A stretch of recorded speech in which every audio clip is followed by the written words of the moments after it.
Welcome back to Bobby King Iraqi Dinar News, your number one source for breaking updates, real analysis, and the truth about Iraq's financial future.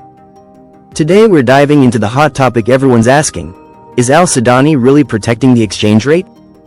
What's this mysterious 12.2c amendment, and could it actually mean a new exchange rate for the Iraqi dinar?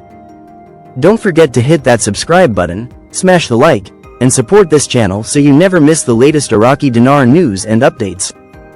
In the bustling streets of Baghdad, shopkeepers glance nervously at their cash drawers. In Basra, traders shuffle between US dollars and Iraqi dinars, calculating what tomorrow might bring. Across the country, whispers ripple. Where's the exchange rate? Everyone is asking, because everyone knows, in Iraq, the value of a single number can decide whether food is affordable, whether salaries hold their worth, and whether families survive the month. Prime Minister Mohammed Shia Al-Sudani has made it clear, he is protecting the exchange rate. But this simple promise hides a storm of questions. Because, as many are now wondering, what the hell is 12.2c? The mystery of 12.2c buried in the labyrinth of Iraq's budget amendments lies a cryptic reference, 12.2c. At first glance, it sounds like a bureaucratic footnote, the sort of technical jargon politicians and accountants toss around to confuse ordinary people. But look closer and it becomes clear, this isn't just a line in a budget. It's a bombshell. 12.2c is the amendment that sets a new exchange rate for the Iraqi dinar. That's right, the number that determines how much a dollar costs in Iraq, how much imports drain from the economy, and how much families can buy with their hard-earned wages. It's not just economics, it's survival. But the problem is, the public still doesn't know exactly how this new rate will play out in daily life. Is it stability? Is it reform? Or is it smoke and mirrors designed to calm the crowd while deeper games unfold behind closed doors? Why the exchange rate matters more than oil. Iraq is one of the richest oil countries in the world. But for the average Iraqi, barrels of oil are meaningless if bread prices keep climbing. The exchange rate is the true battlefield. When the dinar weakens, salaries shrink, and food prices explode. Imported medicine becomes unaffordable, electronics turn into luxuries, and businesses suffocate under rising costs. For decades, Iraq's economy has been chained to the dollar, and every fluctuation in the exchange rate has sent shockwaves through society. This is why Al-Sudani's promise to protect the exchange rate is more than political theater. It's a direct pledge to protect people's wallets, their dignity, and their ability to live normal lives. A game of power, but here's where it gets shocking. The exchange rate isn't just an economic tool.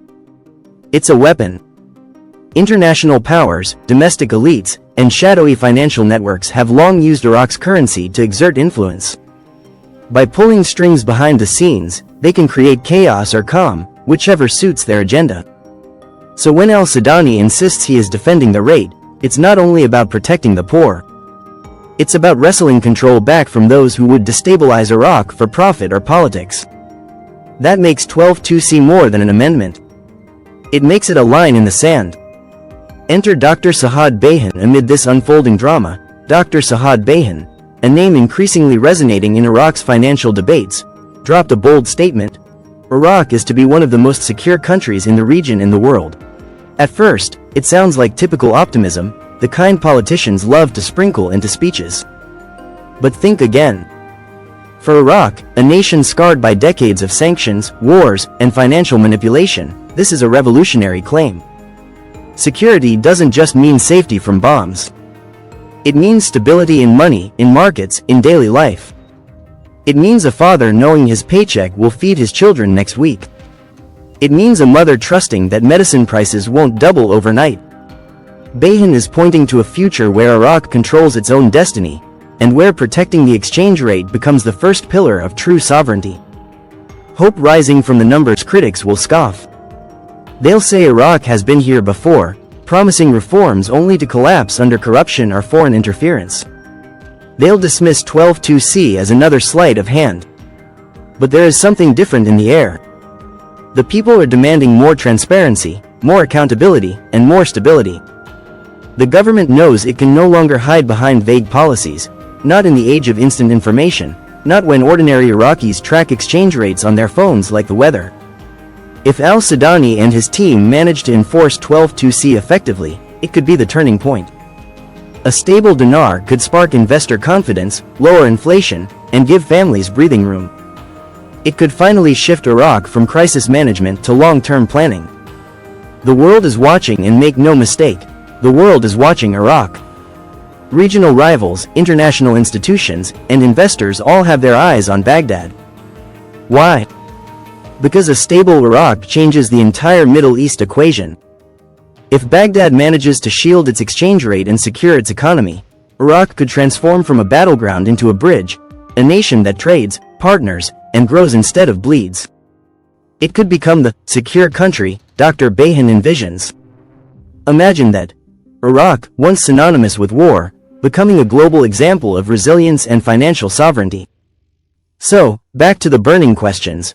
Where's the exchange rate? What is 12(2)(c? The answers may still be wrapped in technical jargon and political games, but one thing is clear. Iraq's leaders know the stakes.